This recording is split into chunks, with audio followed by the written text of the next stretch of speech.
Think back. Back to a time when you were a child. Back to the first time you connected with nature. Back to that time when you looked beyond the small world you lived in and you opened your eyes to all the life that surrounded you. Back to the time when you were able to sit alone and discover the person within yourself. Where were you? Where were you when you discovered the complexity and the simplicity of our natural world? Where were you when you noticed that you were an integral part of a much larger world? Where were you when you discovered a place so peaceful and silent you could hear your own inner voice? Ask yourself, does that place still exist? Also ask yourself, do our kids have a place to discover nature? Do our kids have a place where they can come in contact with the natural world and learn how they fit into it as a whole?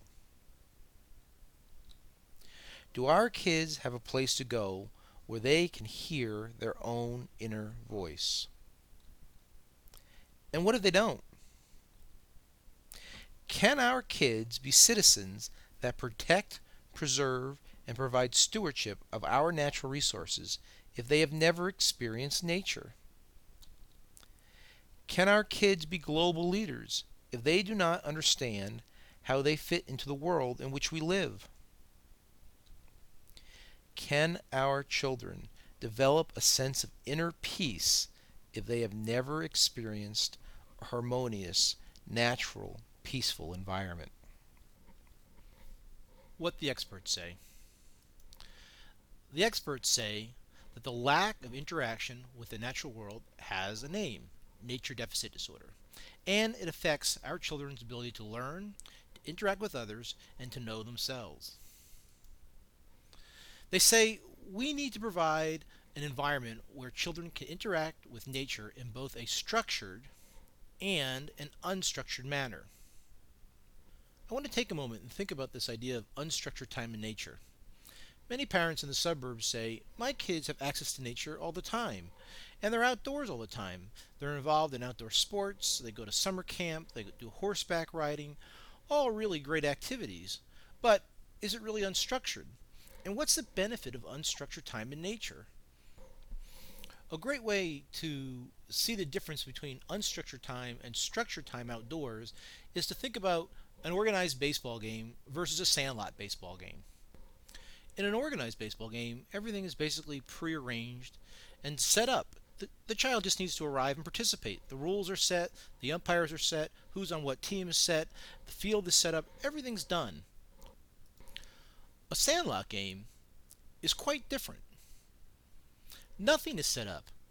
Kids have to figure out where to meet, who's going to bring the bases, who's going to be involved, who's going to be on what team.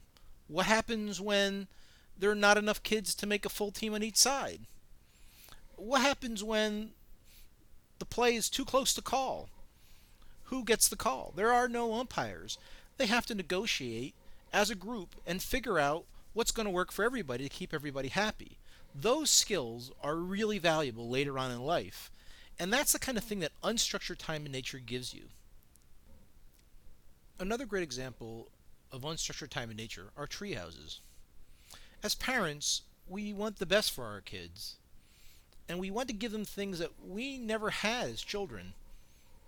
And one of the things we like to do is build them these wonderful tree houses or forts or really large swing sets.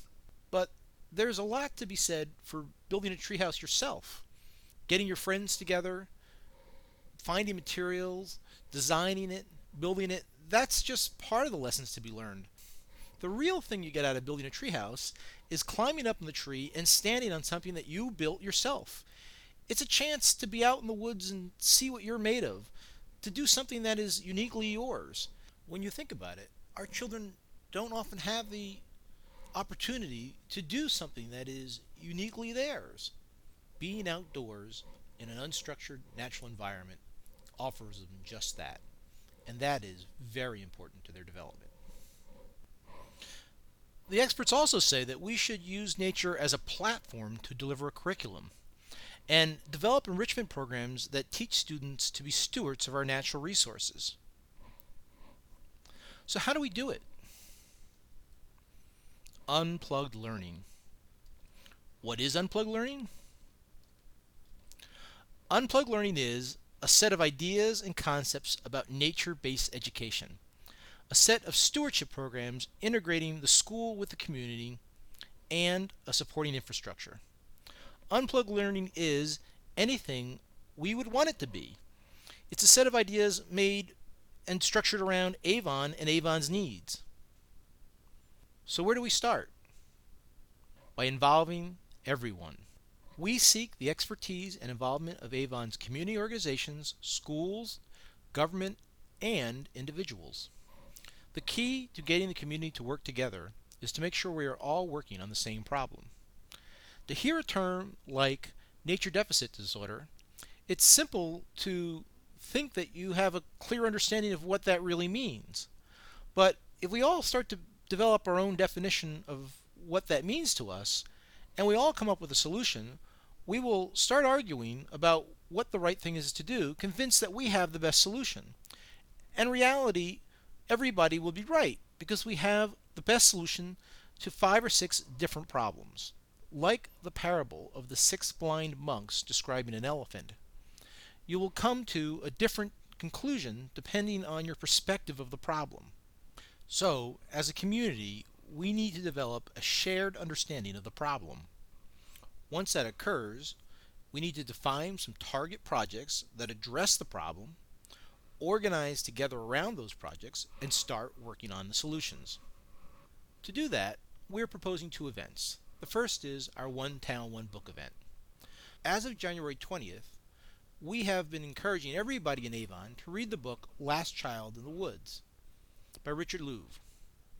The idea is to develop a common and in-depth understanding of the problem of nature deficit disorder amongst all the stakeholders in the community. Then we can come together on March 5th for our Unplugged Classroom event where we can develop plans unique to Avon for addressing the issues involved in nature deficit disorder. To make this process actually work requires your involvement. So that is the most important part of this whole effort.